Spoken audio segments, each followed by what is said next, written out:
The antique silverware gleamed under the soft lighting of my aunt's farmhouse dining room. My cousin Brielle lifted her champagne glass and tapped it with a butter knife.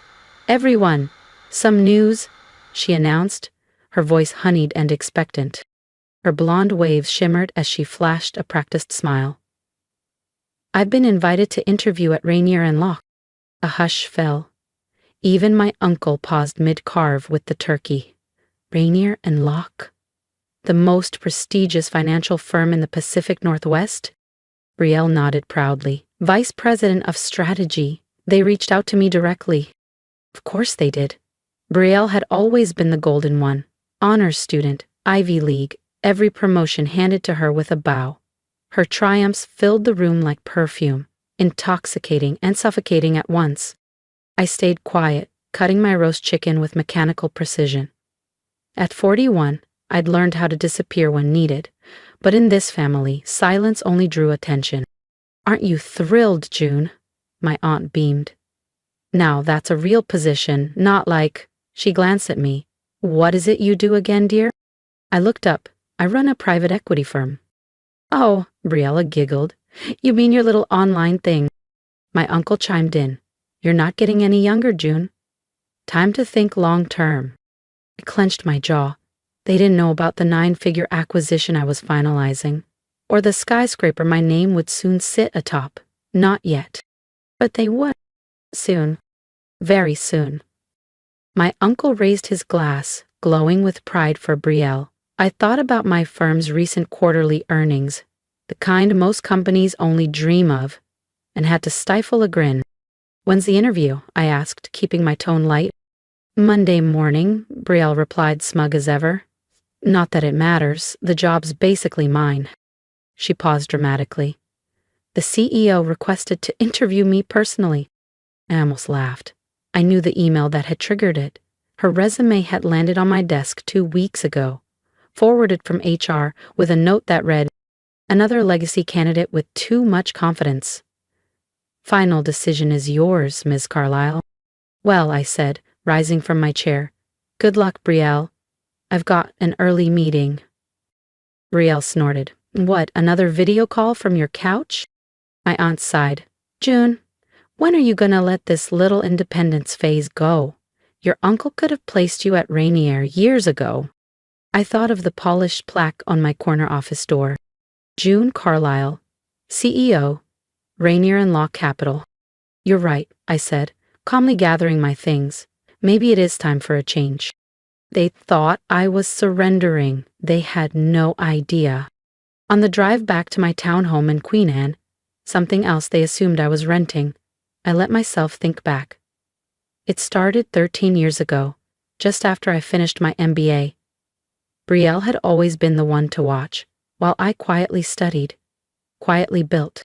They mocked my consulting firm, ignored my wins, never noticed the small companies I revived, or how I used shell corporations to take over Rainier Locke when its founder stepped down 5 years ago. They never cared enough to track business news. Tomorrow morning, Brielle would walk into my boardroom and call me ma'am. Too busy celebrating Brielle's every safe, calculated move, my family never noticed that their directionless daughter had quietly become one of the most powerful women in finance. As I pulled into the underground garage of my Queen Anne townhome, my phone buzzed. A text from Brielle. "You should stop by Rainier sometime. I'll show you around once they hire me. It's a real firm. You'll be amazed." I laughed softly, gazing up at the lights of my firm's headquarters from my driveway. My corner office, with its 180-degree city view, was the one she'd raved about in her cover letter.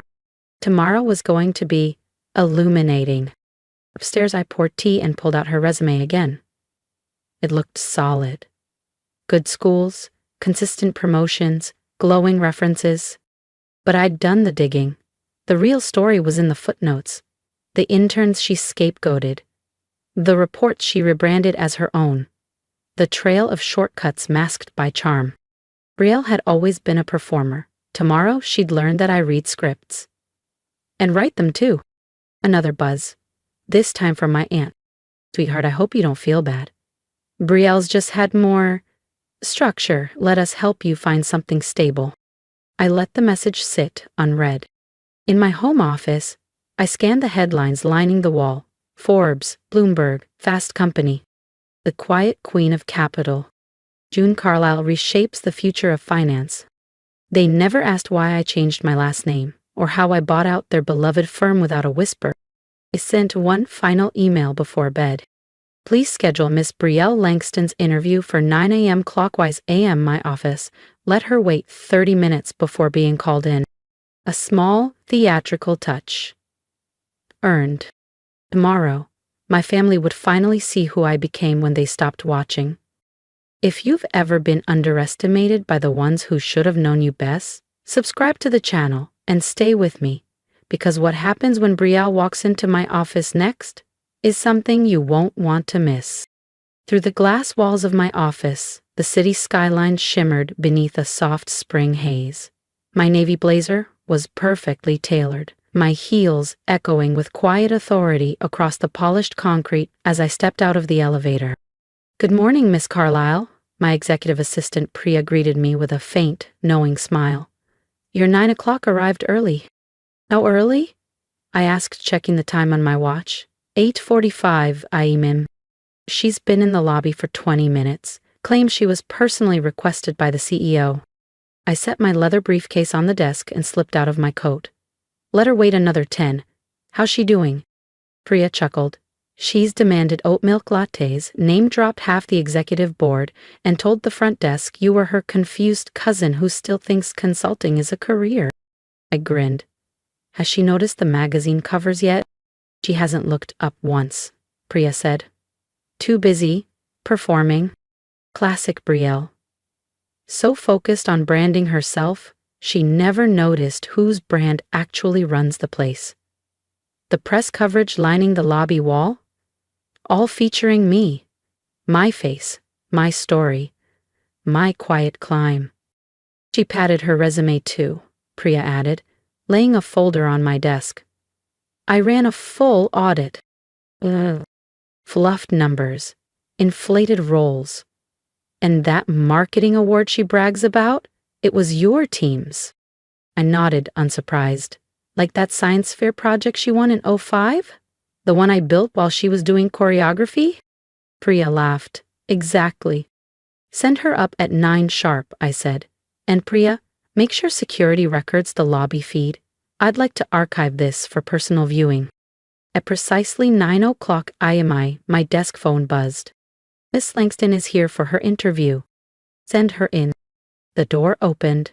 Brielle strutted in confidently until she saw me behind the CEO's desk. The color drained from her face. "June," she gasped. "What? What are you doing here?" I smiled. "Good morning, Brielle. Please, have a seat. We have a lot to discuss. About your application."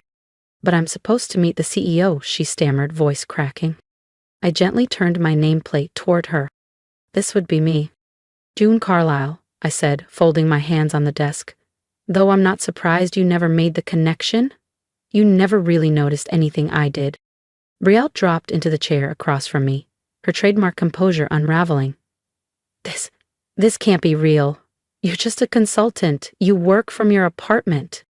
"Actually," I replied, leaning back with quiet satisfaction, "I own this building, and 4 more like it." I slid her resume across the desk. "Rainier Locke has been my company for the last 5 years. Now, let's talk about your application. I have a few questions." Her voice cracked. "You can't be the CEO. You're nobody." I didn't flinch. "That's what you all thought, isn't it? Poor June. Always the afterthought, the backup plan, the girl with a freelance phase." I watched her squirm. "Tell me, Brielle, did you ever once ask what kind of consulting I did, what companies I worked with? Or were you too busy listing your own average accomplishments at every dinner table?" She lowered her eyes. No. I didn't." I nodded. "None of you did. You were all too busy dismissing me to recognize what I was building." I opened her file. "Now, about this claim, doubling your department's revenue single-handedly?" "That's accurate," she said too quickly. But her eyes betrayed her. "Interesting," I replied, pulling out a printed report. because your company's annual growth last year was 30%, and the credit, according to your peers, goes to a junior team you initially vetoed. Her face went crimson. You've been investigating me? I investigate all senior executive candidates. We hold high standards here. My phone buzzed. Priya's voice came over the speaker. Ms. Carlyle, your aunt and uncle are in the lobby.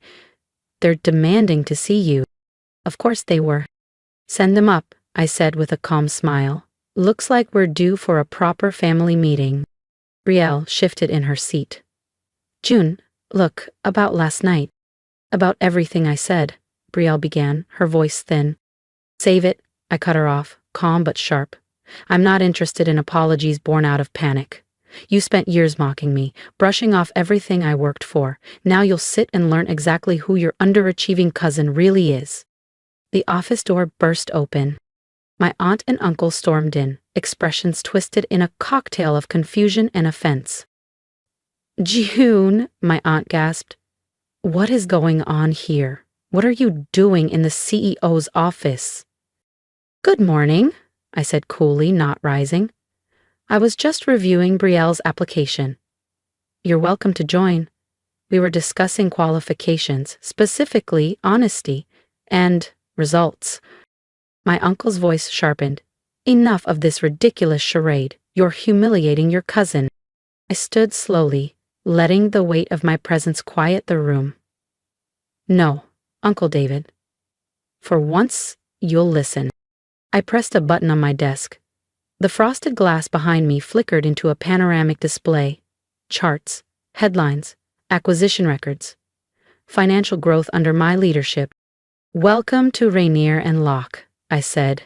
The firm you brag about at dinner parties. The one Brielle applied to, desperate to climb inside. The company reshaped by the woman you all dismissed.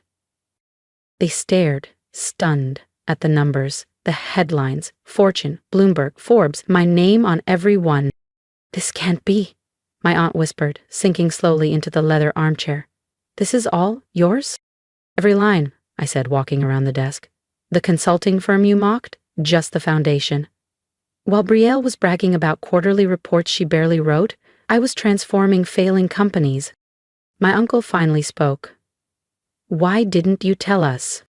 I smiled, but it didn't reach my eyes. I did, you just never listened. Brielle's voice cracked. June, if we'd known. I raised a brow. Exactly. If. I cut her off. You only care now because of what I've built, not who I am. This isn't about pride, it's about power. And now that I have it, suddenly I matter. I pressed another button on the desk. The screen behind me shifted again. Security footage from last night's dinner. Brielle's voice rang out, clear and smug. She can't even get a real job. Stop, Brielle whispered, her face burning. We get it. Do you? I turned to her, sharp now. Because I've been watching you stitch your career together from half-truths and stolen credit. I've spoken with your former managers, your so-called mentors. I know how you got where you are. My aunt stood, adjusting her silk scarf nervously. June, surely we can find a solution. We're family after all. I picked up Brielle's resume. Family, like when she took credit for my science project? Or when she told her college friends I dropped out because I started my firm instead of joining hers? That kind of family? I was young, Brielle muttered. We all make mistakes.